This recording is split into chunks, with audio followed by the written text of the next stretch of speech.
Ready, set. All right, welcome.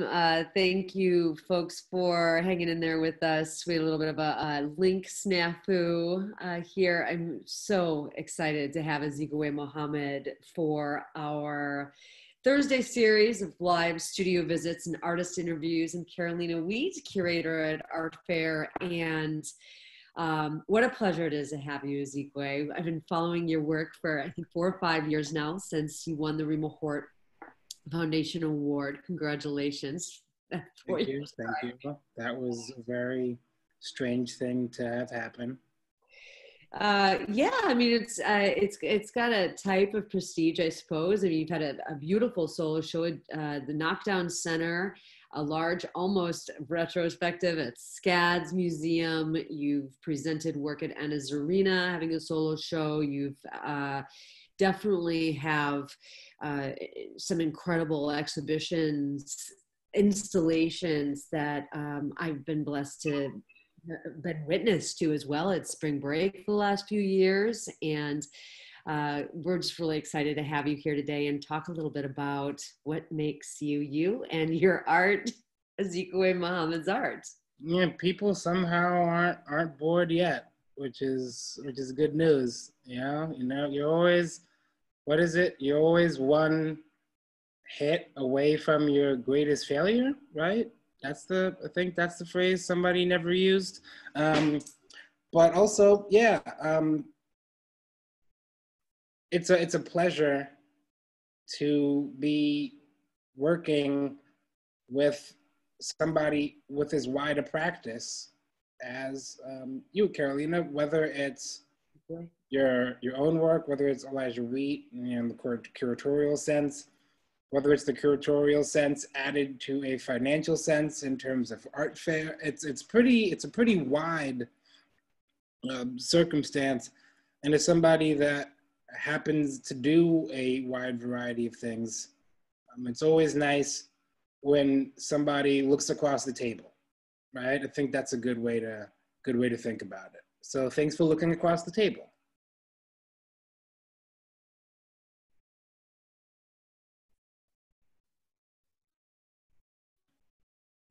Did I lose you?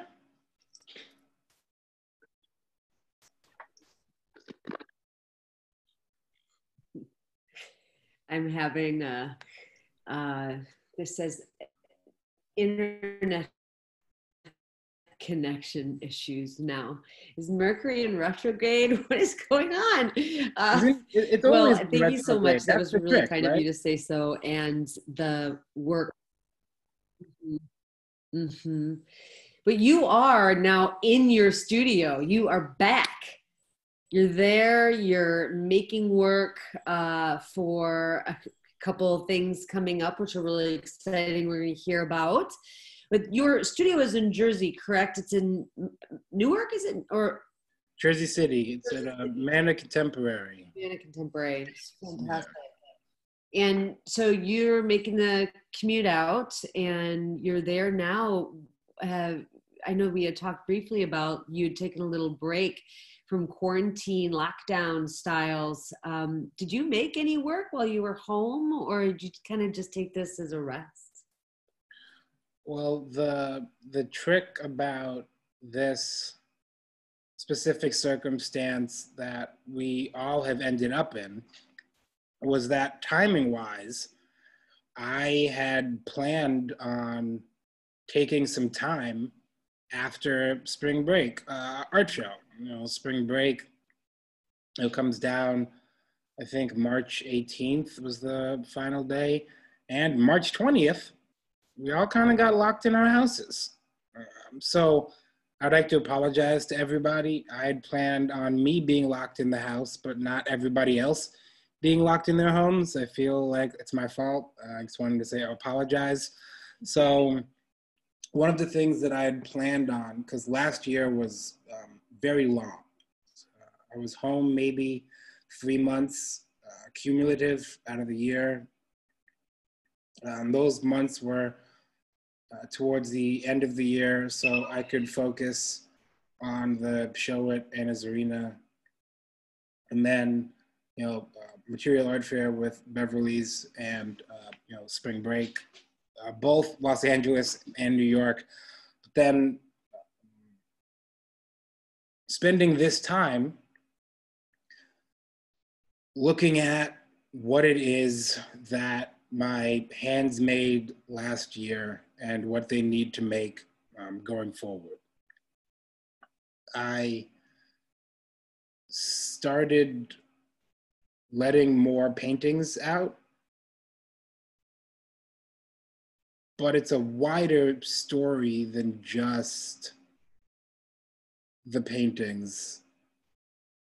The performative work, which is a large amount of it, is good. I like it. Well, I don't dislike it. I think that's fair to say, but there's a way to make it really work and hit more for the people, for the intended audience. So trying to take some time to really think about what those things are. And now, the circumstance that we're in, all we're seeing are the circumstances which need attention. So everybody's looking in the same places because there's nowhere else to look at. I also am one of those people who is looking. Some of the things I think that I've tried to look at more is the work that I'm making helping anybody? Mm-hmm. Am I making things less shitty for whomever, whether directly by providing services, whether providing an experience that is one that may not be readily available to them in their daily lives? And a lot of and who are the people that need things the most? Now, a lot of these concerns are concerns that objects can share, but aren't married to objects specifically. So a lot of what I've been making during these 3 or so months that we have all been trying to keep each other alive has been less object-based, more sounds, some video work. Today's the 2nd, right? Yeah, the show 5, from We Buy Gold just came down, had a video piece in there. I've been making a lot of just my sort of regular DJ mixes, but a few things more pointed. One was called Keep That Same Energy. It was a collection of speeches, poems, songs that sort of talk about how this isn't a moment. Because a lot of people say that in this moment, things are, no, this has been going on for a quadrillion years. So what do you do when you get home from being tired at, protest time biking? Noises. You've had enough visual for the day, right? Even given that we're looking for more things to watch, I think we have enough without me adding more noise. So what's something that can be a real use and drown out the helicopters that we're hearing hovering over all of our homes? Those are noises. So I've been trying to focus largely on noises. And as I've been listening to the noises that I've been making, little voices of other people, and helicopters a lot, honestly. I just started figuring out objects that make more sense. So in the past week or so, it's turned again into object making. Right. I mean, with that, you give yourself the physical space now that you're back in the studio to almost give yourself the environment that's conducive to making those objects. It reminds me a lot of being on the road when I was working, coming from a textiles and drawing background 20 years ago. And kind of realizing that I lost my studio space after leaving my bachelor's degree, and not having access to basically some major studio equipment, I realized that I kind of not changed my practice, but I developed more of a different practice for that which I could carry with me, for that which I could do in hotels or Airbnbs or wherever I was going to be. So I became more of a writer and curator. So it sounds like this time where you're making things, it will be very fruitful. But I'm so fascinated by your interest in sound and how the sound has been influencing, the current environmental sounds have been influencing your work. Kind of digging through your website the past few weeks, I discovered things that I hadn't heard before of yours, and that was the first time series, 5 or 6 interviews of folks you said had called you and left a message remembering the first time they remembered they were Black or a person of color. And a voicemail, a voice memo. A voice memo. Voice memo, yeah. I don't have to be, the less I'm involved in anything that I'm involved in, the better off I find it. So I would ask people that, had showed interest. There were, 1 or 2 people that I reached out to, but for the most part, somebody would hear something or heard that I was doing a thing. And then they record a voice memo on their phone and then text or email it to me, right? A task. It's not a conversation. It's not an interview, because when we're talking about doing the dishes, where do the plates come from?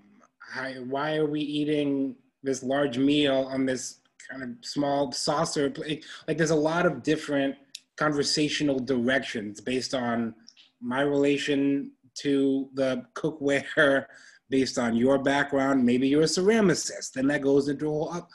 Yeah. But if you say, hey, Azikiwe, could you go wash this dish? And I say, hey, Carolina, could you go wash this dish? It's going to take us the same amount of time to perform that task because no one else is involved. So most of my first time, retellings all came out to about the same length. It's about 2 minutes and 30 or so seconds from everyone. Now, there was one person that it ended up being, it was 16 minutes. But that's because they are a first generation American. They're from a variety of countries in Africa. So it's not even one country. They moved around. I guess it's the equivalent of like a military family. They moved around a bunch over there, and Blackness is a distinctly American trait that makes sense to other people, but isn't something that other people can embody. Now, there are many characteristics of it. There's, clothing, verbiage, cultural stuff, but for the most part, it's an American idea.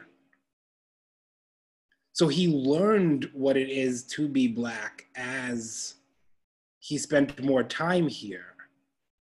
So for him, it's a very different task. It's a outward coming in and then in coming back out. Whereas for those of us here that are Black in this, current America, it's something that's internal that goes out and then comes back in.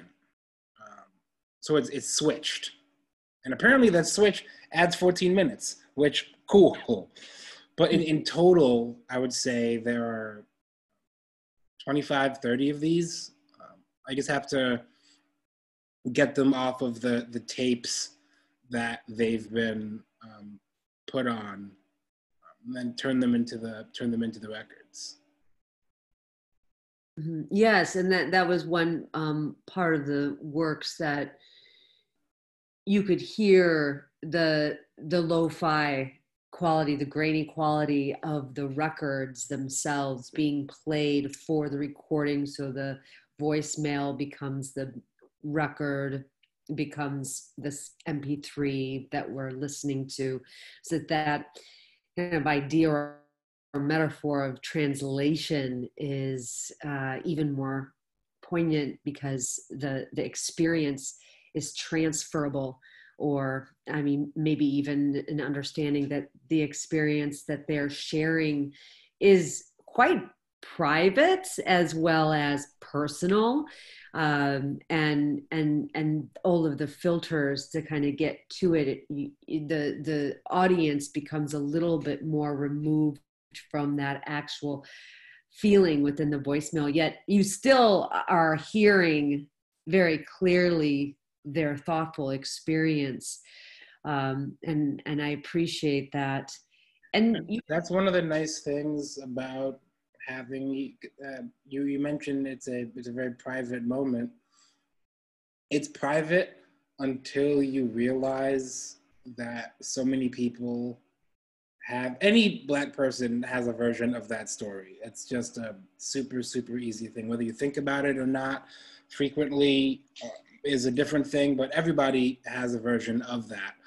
But it's rare that it comes up in conversation. It's rare that it's something that you think about actively, because very often those aren't the happiest moments when your internal mirror meets the external mirror, because the space between those two mirrors is where your idea of self comes from, right? If you put on like a big poofy blouse, like polka dots, right? I just bought one of those, that's why it came to mind. So like you put one of those on and you go outside, it's like, this says this is who I am. And you go outside and then you get a weird response from the external mirror. You're like, oh, they're not seeing me as clear as I thought that I was. Maybe I need to do something different. Maybe I need to color my hair, maybe some piercing, or whatever, right? But when you don't choose what shirt you're wearing, when it's just you, there literally is no shirt. There is no set dressing of any sort. It feels very confusing when that external mirror is saying something to you that you weren't aware of. When you're being told that you're wearing a shirt, and you're like, what shirt are you talking about? I forgot to put one on when I left the house, right? So having all of these stories lined up next to each other and allowing somebody in the physical world have this library of these records, and you can listen through to a variety of these all at once, has it not be a singular experience, but a shared experience, and a shared experience that is listened to in private on the headphones, but is shared amongst all of the people that have added their stories, and always looking for more, always recording more. It's a living archive. Mm-hmm. Yeah, and yeah, it brings to mind the reverberation that you were speaking to, where the political climate of the civil rights movement and national revolution that we're hopefully going to see happen. I know it's been 50 plus years of just constant struggle, and the reverberation that I was speaking to, just you can have this knowingness now, and to have these recordings for other individuals. I'm wondering, are you taking more recordings or voice mails? Have you been interviewing more folks, or what is it exactly that you're doing with sound right now? I mean, if it's not a, you know, they're not, my first time recordings aren't interviews. So whenever somebody wants to send one in, great, you know, always willing to take. I provide a few guidelines. Because there was one booth I made, it was for the Forward Union Fair when they had it at the Red Bull space in Chelsea. And I made a recording booth that people could come in, you know, say whatever they wanted to. And then it ended up being a lot of white people apologizing, which was a lot to listen through because it was hours and hours of audio. So after that, I had a little set of guidelines just in terms of, you know, whose voice is heard normally and whose isn't, and who this space is sort of made to amplify. And in relation to a lot of the sonic work that I've been doing during our COVID crisis, it's been, in addition to, you know, my regular radio show, if other people have said it better, there's no need to say, just point a finger. It's like, hey, listen to X human, right? So trying to put together for other people, both as, you know, teaching tools, because a lot of people, you know, asking, hey, like, how are you? I don't know, horrible. What do you want? What, you know, what kind of answer? What can I do? I don't know. That's giving me a task and making more work for me to try to figure out something to then make you feel better. That's more work without anything actually coming back towards me. Now, this isn't a blanket statement. Clearly, you know, there's, you know, circumstances, but there's a lot of people that are looking for answers and ways to feel better, right? Or a starting place. Where do I start doing the work that I've seen people do for years, but I never thought involved me? I was always too busy to be involved in. Now ain't nobody got no excuse. You ain't got nothing to do. You ain't got no damn job. You can't leave your house. So this is a perfect time to start trying to figure out, you know, what's happening. So, you know, poems, you know, speeches, you know, songs, ostensibly any record made between the late 60s and mid to late 70s had at least 2 social songs on there. So you got a lot to choose from, you know, but just having an option for people to be able to listen to thoughts from people that have been doing the work, that it's not me, I'm new to this, same as, you know, a lot of other people, or people that the circumstances we are seeing come to the fore have been affecting for longer than just the 3 months that a lot of us have been noticing them. Right. I've always appreciated the fact that you, as you mentioned, amplify other voices, whether it is music or whether it's old clips from the television.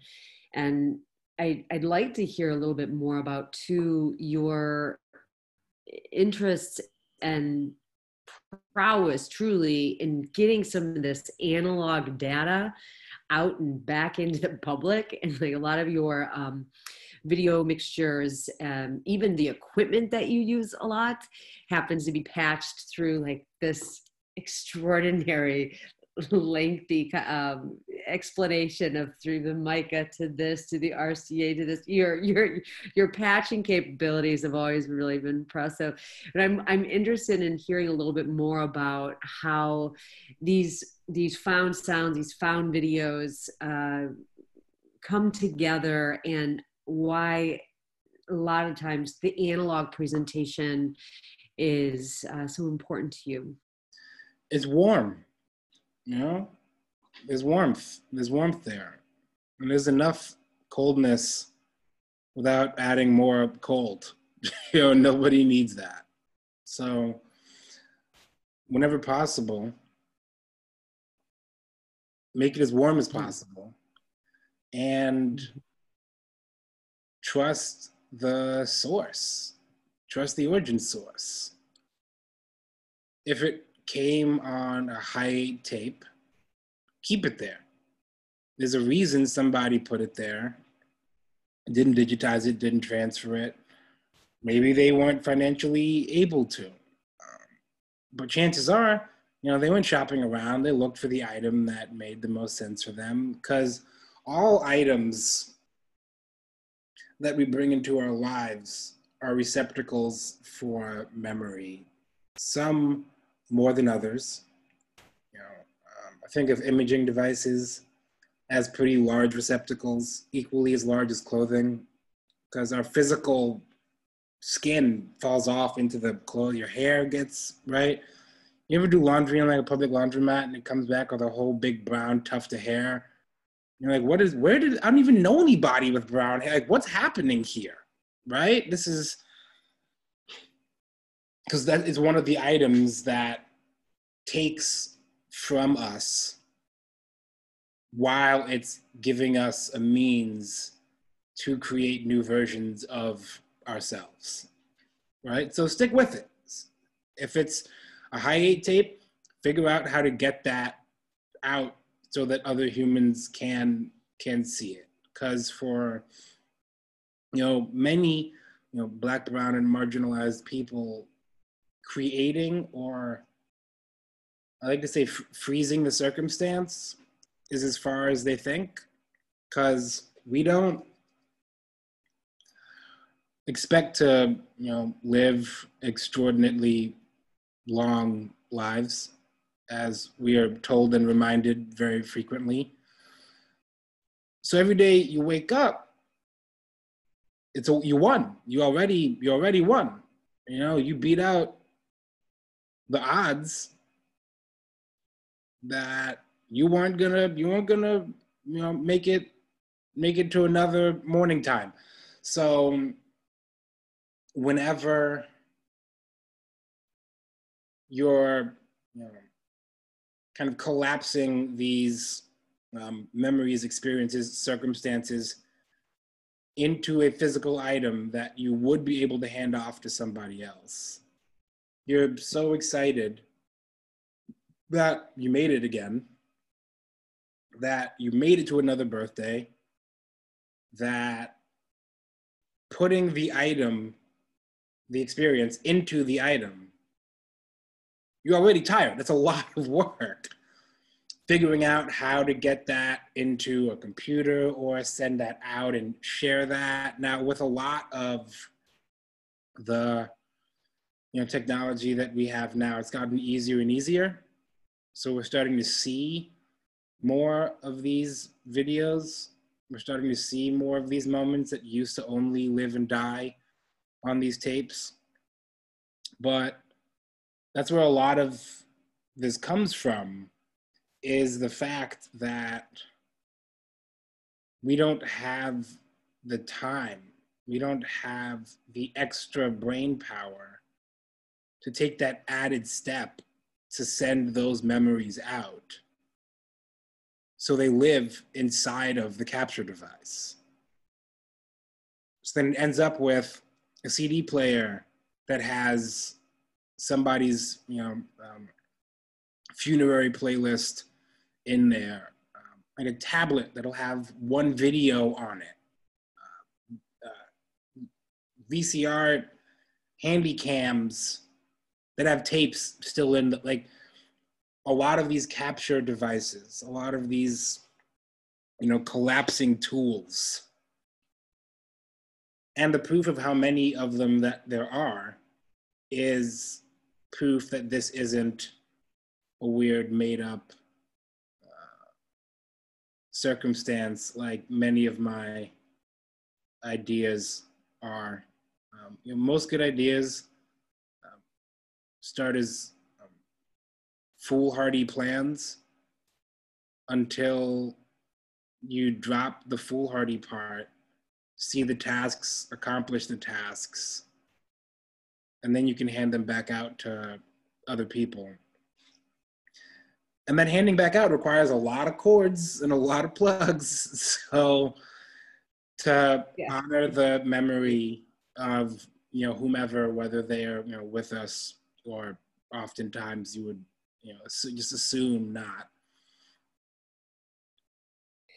Do the extra work. Take the extra steps. Yes, those extra steps. I hear that, the extra storage too. You know, when you have all sorts of 35 millimeter prints rolling around, it's like boxes and boxes and boxes. It just reminds me a little of Jimmy's Thrift, because, you know, you're finding, you're capturing also these antique objects or objects of the you know, different communities or Black objects, and you've been able to create these spaces that give more even lifelike meaning to these analog memories by almost taking us back in time, or even back into or somewhere into a space that is you know, this creation of yours, this brainchild. And I was hoping you could talk a little bit about your approach to installation and how all of your work, and whether it's the object as a painting or the knickknack that was found that belongs in Jimmy's Thrift, or the sculptures and wood, or even the videos and the records that are playing within this space. Can you speak to that a little bit? So Jimmy's Thrift of New Davenheim is one of the 3 currently functioning businesses in this, you know, landscape of New Davenheim, a city that doesn't have a singular home. It's searchable on Google Maps. You know, a bunch of different, you know, pings will pop up. There's a PO box. We have a flag. We had a beer for a while. It's great. I think maybe a lot of people in the audience will know what New Davenheim is. So can you explain it really quickly, as it is composed of the? Yeah, just super simply. You know, the name is an average of the names of the 5 most densely populated Black cities from years of census data. So it's New Orleans, Detroit, Birmingham, Jackson, and Savannah. Jackson is like 94% Black. Like the places, a lot of them are old, but they're not also all in the South. They're kind of, you know, spread around. You find that the map of the Underground Railroad sort of overlays what these places are. And at any point in time, when once a city goes on the list, it never really comes off. And most of the cities that are on the list, just in the top 10, sort of popped up out of nowhere. So you'll see one year, there's like 20 Black people over here. And the next year, it's like 40,000. You're like, what? It's an exodus. It means everybody called each other. Somebody wasn't being served in the town they were in, called up all their aunties, cousins, uncles, and friends, and all decided to move to one place. But if there's more than one place, that means it didn't work. Otherwise, everybody would have just kept going to the one place. So as the list keeps growing, it keeps pointing to these singular efforts having a difficult time working. Now, what work means, what success means, that's, you know, all over the board, but maybe as a unit, these places had a hard time on their own. As a group, maybe it could work. Maybe a sustainable future could be hacked out. So the thrift store I won't go into my whole thrift store thing, but thrift stores are basically libraries of memories for towns. So when something hits the thrift store, it's because if it's garbage, it's garbage. But the thrift store, you have too much memory of the item. You want it to have another life. You want it to stretch out and grow. So when I find something, when I get something, there's normally something that's missing, right? There's some small part that the person wanted to keep for themselves, something they took back out of the item, something that maybe is a little broken, something that, so I'll get whatever it is. I'll try to imagine what the full piece would be. Sometimes it's just putting a hinge on a little box. Other times it's replacing, lights, wiring, fans. Other times it's restitching a quilt. Sometimes you'll find one square and there was another quilt, so you have to make a whole new thing. But it doesn't, in that landscape, it doesn't matter because there's so many different items. The question isn't who made it.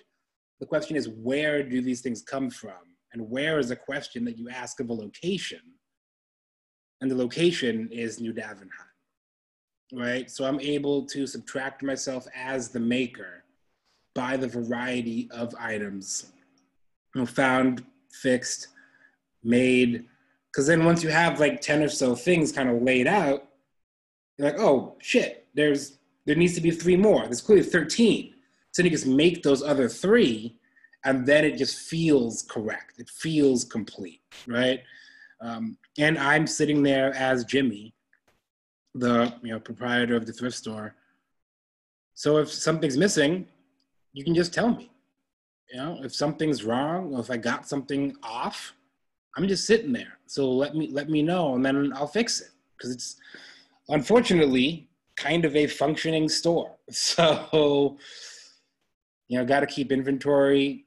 Dust off stuff. People knock things over, they break. So it's a living item as during the installation, and then the things I wasn't able to get to will then carry on to the next version of Jimmy's.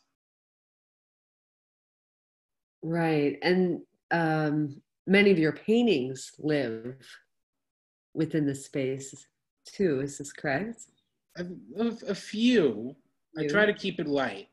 Mm-hmm. Textiles, because paintings aren't objects. There's not a tremendous amount of rules for Jimmy's. No clothes, because clothes are a very different conversation about our bodies and how our bodies are taken and performed, and the performances that we need to put on to inhabit different spaces. Objects can have that same conversation, but without discussing our flesh forms, which are just difficult for all of us for different reasons, right? So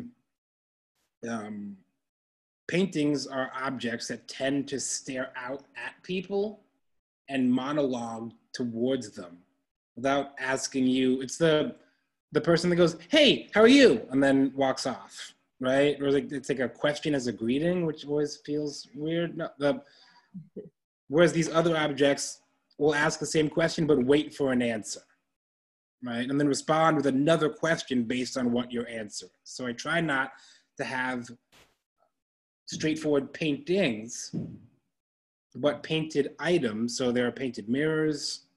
Gotcha. Because if you're having a hard time seeing yourself, if the language, the visual sonic language because there's always music playing of some sort, the language that's being spoken in this Jimmy's thrift space isn't one that you're familiar with or very well, but you still feel like you don't have a place on the ground here in our daily physical spaces. You tell me if Jimmy's is for you or not, right? For Black folk, it's pretty easy, but there's a lot of people that need a space. If you need one, doors open. Come on down, take a seat, let's chat. little, keychain, postcard, something to put in your pocket memories. So the mirrors are helpful because, again, with paintings, they stare at you. The painted mirrors, you can see yourself looking. You can experience the event of you looking, which isn't something we get to do very often, because when you're looking at a mirror normally, you're looking through it to look back at yourself. There's nothing in between you and the mirror, right? So you're seeing yourself looking. If you don't like the background, you can move and change it because it's a mirror, and so then you're literally seeing yourself in the space in a brass tacks way that's no longer conceptual. You're seeing yourself as part of one of the objects in the room and becoming a sentence in the paragraph of the language that is being spoken in the room that maybe other people are speaking more natively, but you are now also able to at least contribute a sentence or two towards. Mm-hmm. Yeah, I mean, it has a fantastic feeling. You really go all the way when you're creating the installations. It's a safe space, Azikiwe. It feels like it every time I go into those spaces. And you've got a pretty fast turnaround too, which is impressive.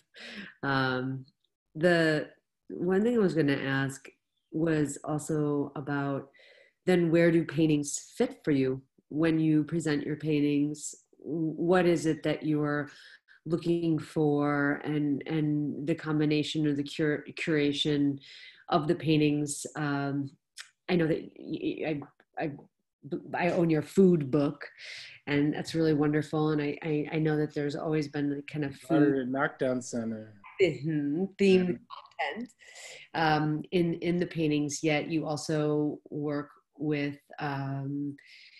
history so much so, and past individuals. Can you talk a little bit to that? Yeah, I mean, everybody has a painting of some sort in their home for the most part. Whether it's, your Aunt Gertrude that mails you that really weird watercolor every year for your birthday, something you found on the street, something you made in college, something that your partner person, made or they really like, and you just like can't with it. But like, you love them. So like, yay, I guess this weird ghost painting is okay, all right? It's just a painting of a ghost. I don't know why we have to keep this. But there's something about living with something that is flat, that speaks to a large amount of decisions that went into one singular space, that you were choosing to be part of your life in relation to something that you will be seeing all the time, right? That's something that I think painting is really good at and is really wonderful for, a task that can be accomplished by not many other things. Photographs collapse a single moment and then stretch it into infinity, whereas painting is the opposite. It takes infinity, the entire history of painting, which is the history of people, right? You're like on the wall. What if you were able to reach back into that really wide history and just tweak one or two things, right? Just like make a change back here, because anytime that you see a painting, you're thinking of other paintings that you've seen, right? The same as you eat a sandwich, you think about other sandwiches. It's very rare. Like, I don't understand what I'm eating. This has got this bread and there's stuff in between. Like, how is the sandwich? Like, you're always going to think of other things within that line, right? So if you are going to be making a painting, whether or not it's actively about any of those things, they're in the room. might as well just invite them to sit down, right? So if we're talking about Blackness, if we're talking about the entirety of history and all of these decisions that have been made, one of the tenets of Blackness is that it's always changing because our history continues to be destroyed by people that don't want us to have one, right? So what if by using someone else's history, you could tell another story about yours? But since Black people have been told that the rooms that paintings hang in aren't for them, that paintings aren't for them because you have to know something to look at paintings, which fuck out of here, that's bullshit, but sure, like all of these, whereas also, you know, for many people that don't know a tremendous amount about art, which would, you know, definitely be, you know, include this guy over here, paintings still are touted as the mark of a true artist, right? When you talk to your grandma, your gramps, and your cousin, and whoever, and they're like, oh, like you make art? Oh, cool. Like, what are your paintings about?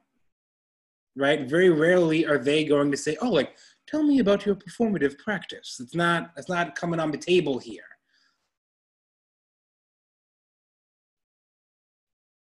But we get ignored enough in our daily lives to then walk into a room we're told is not for us, to look at objects that are ignoring us, which is the nature of a painting. And then the history of painting, we've also been excluded from largely in the conversation. There's a tremendous amount of Black painters, especially right now. There's a whole bunch of us out here doing work. It's hard to say us. They're, you know, real painters. I'm just kind of hanging in the rafters here.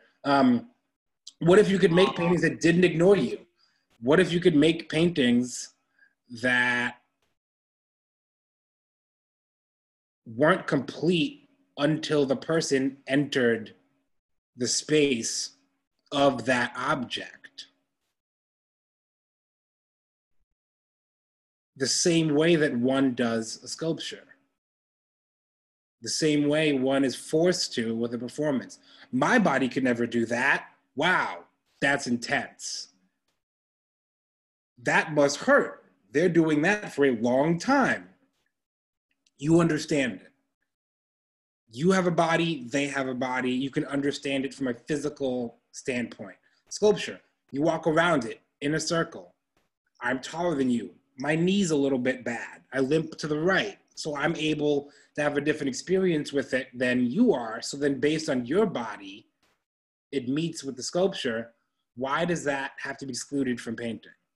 So trying to make physical spaces around that sort of viewing distance, from perspectival tricks, from putting objects next to it, from weird color things and lighting stuff.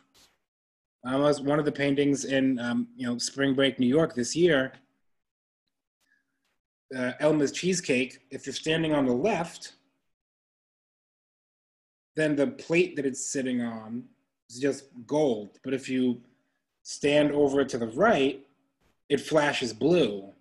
And you can't see that on either side, right? So now you have to pace back and forth. You're talking to your friend who's on the other side. They don't believe you. So then you guys trade places. So now you've used your physical bodies, not just your eyes, to look at this item. And now it's yours. Now it's inside of you. The way that performance or sculpture or a lot of these other more traditionally peopled mediums can be. So trying to find a space where those three things, where reaching back into history and blacking it up some, making sure that people can come into the physical view of the painting and feel like that view only exists because they're there. And then also using materials that you can just go buy at any hardware store. It doesn't even need to be an art store. You can just find in your community room, because you can do this too.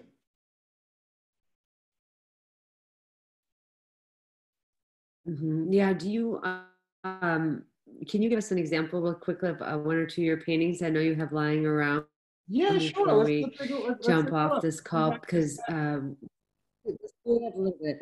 Then the panels that you're using is, as well as the frames, always feel found.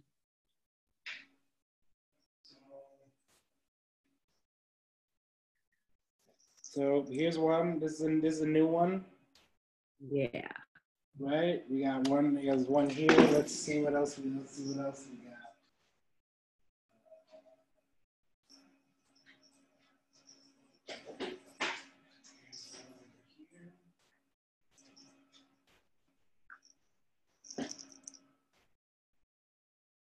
This is another one.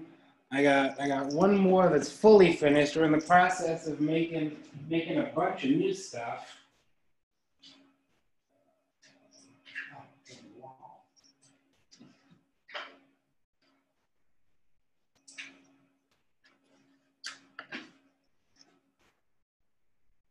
And then this one is it's lasagna. This one's Elma's lasagna, because Elma's cheesecake was a painting they had up from earlier this year. And most people that are making cheesecake also make a mean lasagna, so it kind of stretches out. You don't have to be a dessert person. You can also, because lasagna is just cake with cheese, right?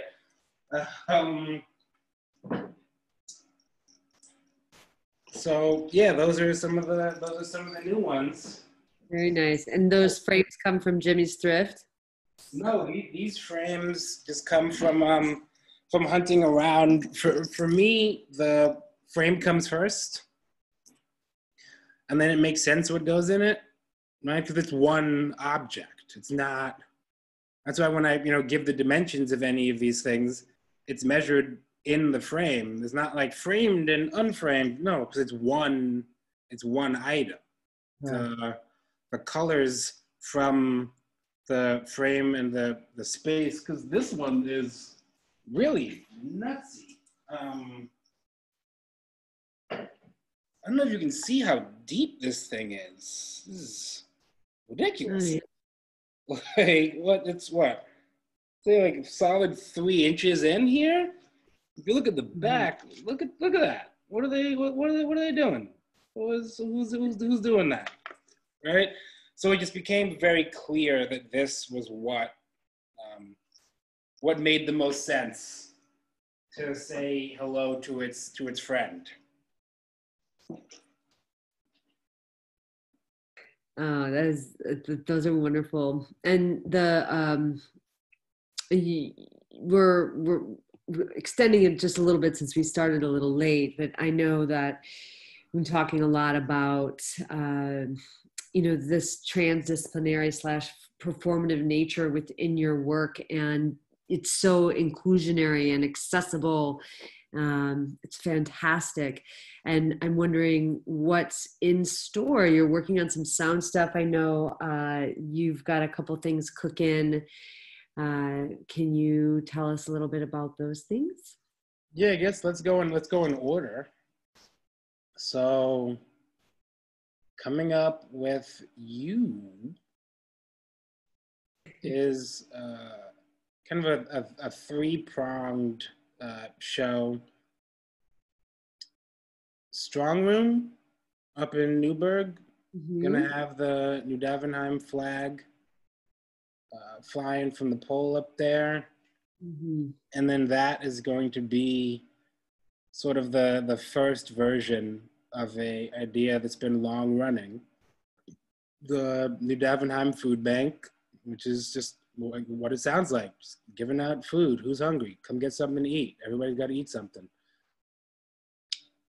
Part 2 is a show at the Elijah Wheat showroom studio show space Yes. that I'm also tailoring largely to you and Liz, because you're going to be working adjacent to that space. So we're Yeah. going to make somewhere where you can also just like hang out, you know? So there's going to be some chairs. I've got a boombox I'm working on. It's Bluetooth, so you guys can just like turn on your phones and listen to some jams. Got some plants. Really excited. It's going to be really fun. Because usually the audience is really, the idea is really broad of who the people are. The most direct audience for this is you and Liz. So Yeah. I want to make sure that we do something that also lives really well with you two, as well as the people that we share it with through the broad internet. And Yeah. then who we will be sharing it with. I'm very pleased that, you know, Elijah Weed has decided to take me to the Aspen Intersect Art Fair, where Yes. we're going to be showing, you know, those three and then, you know, a bunch of their friends and some of the, you know, sound works that we've talked about here. After that, other, you know, confirmed stuff.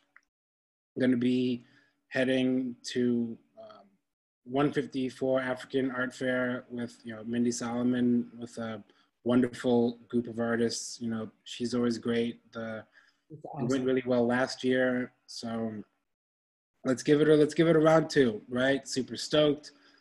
Working on a textiles show at the Yay Art Gallery at St. John's University in Queens, which is going to be fun. The first, you know, fully textile time that I've ever really kicked out.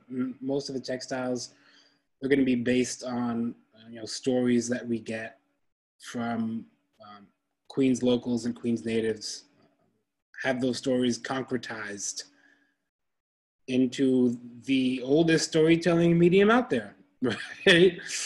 And then there's another show called 67 Degrees at the Niels Cantor Gallery in Los Angeles that deals with the history of water in some of our more water-based towns. I think of New York as a water-based town.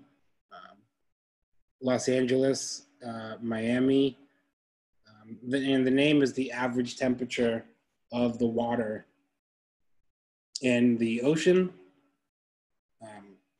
New York and Los Angeles averaged. Comes out to about 67 degrees, which is quite a nice day. For 67, you put on a nice little blazer, and you're like, you're fine, right? So those are the three that are, you know, confirmed. Three, I think, four? I don't know. I'm not good with numbers.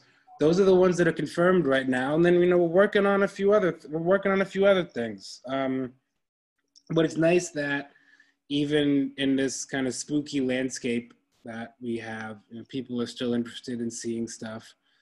And like with the food bank, trying to take the brackets off of, you know, performative service providing for people and really get to what I think art can and does do best, center the needs of other people and be able to have all of their senses activated while having those needs taken care of. Exactly. I know there was some sort of poll that was out in the art newspaper reported that when asked, the individuals that participated in the poll said that the least essential business was or a job was the artist. And Well, tell that dare to I the Netflix subscription for one. yeah, totally. But if you as a maker also feel that way, maybe you're making the wrong thing. Mm-hmm. There's no need to center yourself while making something. Because then what happens if something goes weird with yourself? Then you have nothing to make, right? And also, you're asking everybody to look at and listen to you, quiet their voices, and pay attention to what you have to say, which might be very valid points, and that's cool. But that's a dialogue, not a conversation. And conversations are how things get changed. And dialogues are what are used by people trying to keep them the same. Huh. It's really a nice close, Azikiwe. Right? It was a good little. Thank you so much for engaging us in a conversation and being so limber and some of the technical snafu we had here early on. And for everyone that joined us tonight, thank you for finding the link. And yeah, next week is Sarah C. Blanchette, and we'll be back on Thursdays from 6 to 7. Thanks again, Azikiwe. Oh, thank you. I will see you soon. Okay, bye.